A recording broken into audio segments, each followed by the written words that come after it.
aja dulu. Assalamualaikum warahmatullahi wabarakatuh.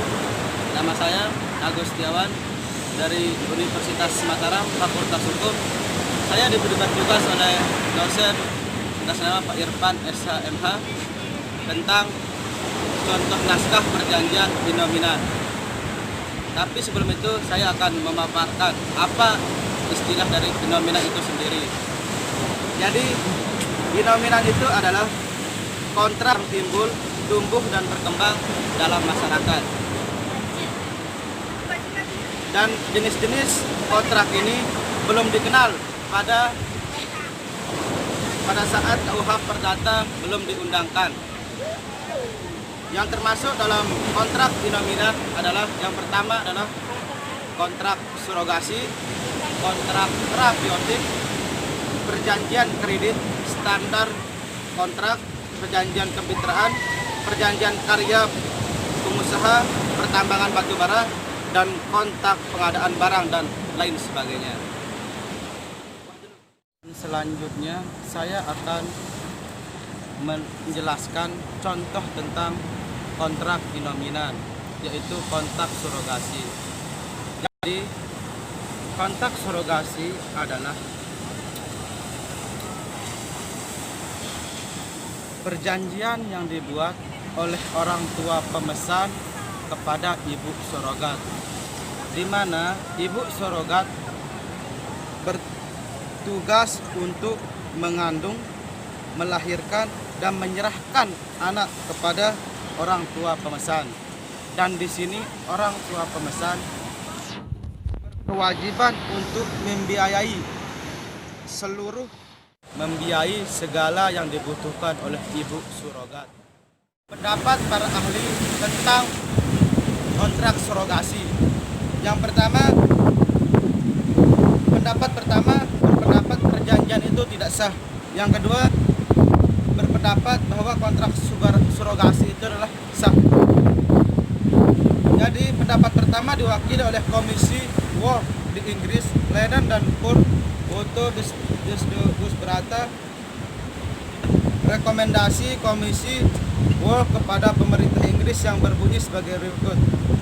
Sewa menyewa rahim tidak sah karena bagaimanapun harus diperhatikan tentang perlindungan ibu pengganti dan orang tua genetis dari eksploitasi dan menghindari akibat-akibat yang tidak manusiawi terhadap komersialisasi kehamilan pengganti. Dan selanjutnya Komisi minta kepada pemerintah Inggris untuk melarang agen yang merekrut atau mengatur wanita untuk menjadi ibu pengganti, pembuat suatu kegiatan yang mengorganisir kegiatan serupa dapat dihukum dengan kejahatan. Kepada pelaksanaan undang-undang diminta untuk membatalkan setiap perjanjian yang dibuat dengan ibu pengganti di pengadilan. Yang kedua, yang kedua mengatakan bahwa kontrak surogasi adalah sah karena didasarkan pada sebagai hukum positif di Indonesia dan putusan pengadilan di Amerika Serikat.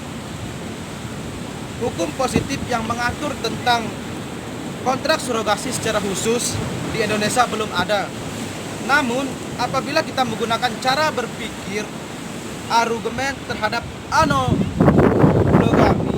analogia, maka kita dapat menerapkan pasal 1548 KUH Perdata, pasal 1340 KUH Perdata, dan pasal 1338 KUH Perdata. Pasal 1548 KUH Perdata berbunyi, sewa menyewa ialah persetujuan dengan mana pihak yang mengikat dirinya kepada pihak lain menikmati suatu barang selama suatu waktu tertentu dengan pembayaran suatu harga, dan pihak tersebut belakang disanggupi dengan pembayaran.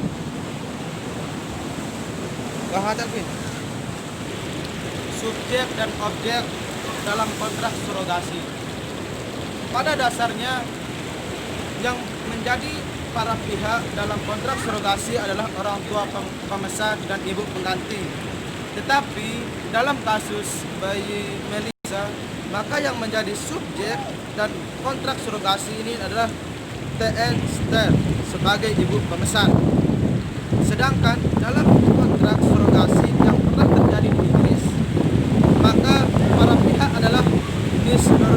Pinelli dengan orang tua pemesan.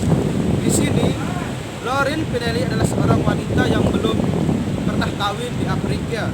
Maka yang menjadi para pihaknya adalah seorang ibu mertua dengan anak menantunya. Subjek dalam kontrak surogasi dapat berubah setiap saat yang disesuaikan dengan kondisi yang dialami oleh ibu pemesan dan ibu pengganti. Yang menjadi objek dalam surogasi adalah yang pertama, menerima embrio, yang kedua, mengandung, yang ketiga, menjaga janin, yang keempat, melahirkan anak, dan kelima, menyerahkan anak kepada orang tua pemesan. Penyerahan itu dilakukan secara nyata dan yuridis. Penyerahan secara nyata merupakan penyerahan yang dilakukan secara real oleh ibu surogat kepada orang tua pemesan. Penyerahan secara yuridis merupakan penyerahan yang dilakukan secara hukum, di mana orang tua pemesan melakukan adopsi atau pengangkatan anak terhadap anak yang dilahirkan oleh ibu surogat. Pengangkatan anak ini dilakukan di muka dan di hadapan pengadilan. Bentuk dan substansi kontrak surogasi. Pada dasarnya, bentuk perjanjian atau kontrak dapat dibagi menjadi dua macam. Yang pertama, lisan dan tertulis. Perjanjian lisan merupakan perjanjian yang dibuat oleh para pihak cukup dengan kesepakatan dengan para pihak. Perjanjian tertulis merupakan perjanjian yang dibuat para pihak secara tertulis. Perjanjian ini dibagi menjadi dua macam, yaitu akta di bawah tangan dan akta autentik.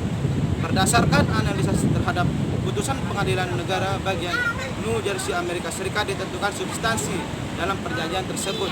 Substansi itu meliputi sebagai berikut. Yang pertama, para pihaknya yaitu Ten Stern dan Ten Richard. Yang kedua, diseminasi buatan yang digunakan adalah sperma Ten Stern. Yang ketiga, ketentuan tentang penyerahan bayi M kepada Ten Stern.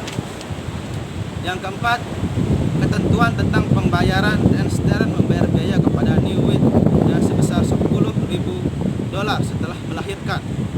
TN Newitt berjanji melakukan semua tindakan yang diperlukan untuk menolak anggapan dirinya sebagai ayah sesuai dengan undang-undang keturunan.